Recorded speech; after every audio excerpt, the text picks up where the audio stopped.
O pensamento e a palavra têm poder curador.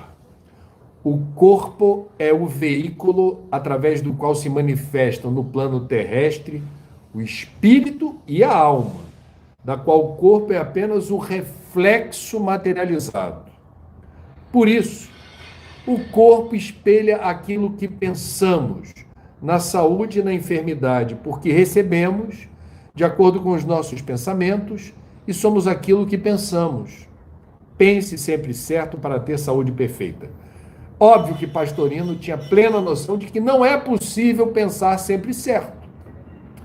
No nosso nível evolutivo, isso simplesmente não é possível. Quando ele diz, pense sempre certo para ter saúde perfeita, ele está apontando um caminho, está dizendo assim, olha, vigiar e orar, eu adoro vigiar. Vigiar e orar de todas as mensagens evangélicas é a mais recorrente na minha cosmovisão do cristianismo. Que Jesus veio dar um alerta. Ele apontou um caminho, o caminho do amor, o evangelho, a boa nova. Ama a Deus sobre todas as coisas, ao próximo como a ti mesmo, perdoa não 7, mas 77 vezes 7.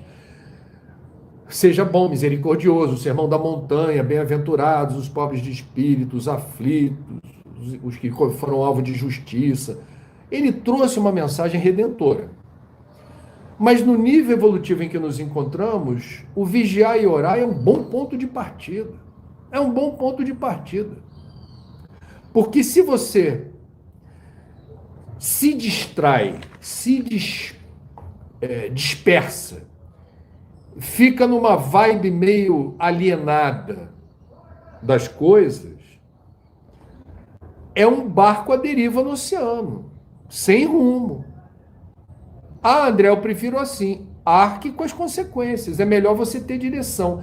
E quando você não sabe para onde ir, se recolhe em oração. Peça ajuda. Você pode permanecer onde você está, mas de forma consciente, não assim, sabe, aleatória, dizendo assim, vamos ver que bicho vai dar, deixa a vida me levar, a vida leva eu. Essa posição que tem um componente de sabedoria, quando você percebe que contra determinadas situações que estão postas, não há o que fazer. Você precisa administrar de forma resignada o protocolo de resposta. Isso é uma coisa. A outra coisa é, naquilo que nos compete realizar escolhas, não abdique do seu livre-arbítrio. Não abdique do seu Waze espiritual. Todos nós temos essa condição. Então, Pastorino está lembrando aqui, pensamento e a palavra têm poder curador. A gente já falou muito sobre isso no livro A Força do Um. Falamos muito sobre isso na mensagem que inspirou o livro A Força do Um, do livro Fonte Viva, a interpretação de Emmanuel, a um trecho da carta de Paulo aos Coríntios, que ele fala um pouco de fermento leveda a massa toda. Então, cada palavra, cada pensamento, cada emoção, cada gesto, ele tem um poder irradiador. Ele tem um poder para o bem ou para o mal, porque não existe neutralidade no universo, de determinar um fluxo de energia. Quem nada faz, escolheu nada fazer, é ação. A inação, não fazer, é uma escolha e tem consequências, né? É muito bonita e inspiradora a mensagem espírita. Isso é muita doutrina, subsidiando o que eu vou dizer. Para fazer o bem é preciso agir. Agora, para validar o mal, você pode permanecer inerte. Você pode permanecer na defensiva. Tem uma frase do Desmond Tutu, religioso que acompanhou Nelson Mandela, que diz: quem se cala diante da opressão se coloca em favor do opressor. Não é exatamente a frase assim, o espírito da frase é esse. Eu não reproduzi fielmente, peço desculpas. Mas ele diz, Desmond Tutu, aquele que se coloca num ponto de neutralidade diante de uma opressão ele valida a opressão, ele legitima a opressão.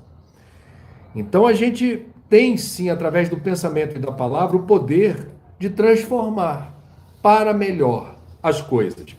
E isso começa por você. Pensamentos e palavras inspiradoras modificam o seu tônus, a sua coragem de viver, a sua forma de enfrentar os problemas, o coeficiente de esperança, que é o grande combustível da vida. Tudo isso, de alguma forma, está conectado com um padrão mental. Você vai encontrar, por exemplo, pessoas hospitalizadas, internadas, eventualmente numa unidade de terapia intensiva, mas estão lúcidas. Estão acompanhando o que está por ali, mas está num estado de saúde muito, muito difícil. O padrão mental dessa pessoa, nesse momento, é fundamental para o enfrentamento dessa situação da melhor ou da pior forma possível. Eu equivaleria essa situação, guardadas as muitas proporções, a um tenista. Quem joga tênis sabe que é um jogo psicológico, porque não tem coisa mais chata, com todo respeito a quem gosta de ver jogo de tênis pela televisão. Tec-toque, tec-toque, tec-toque, tec-toque, tec-toque. Aí tem uma hora que não é o talento do tenista, é o jogo psicológico. Eu dei o melhor movimento com a raquete aqui. Para encerrar o game. Ele devolveu, ou ela.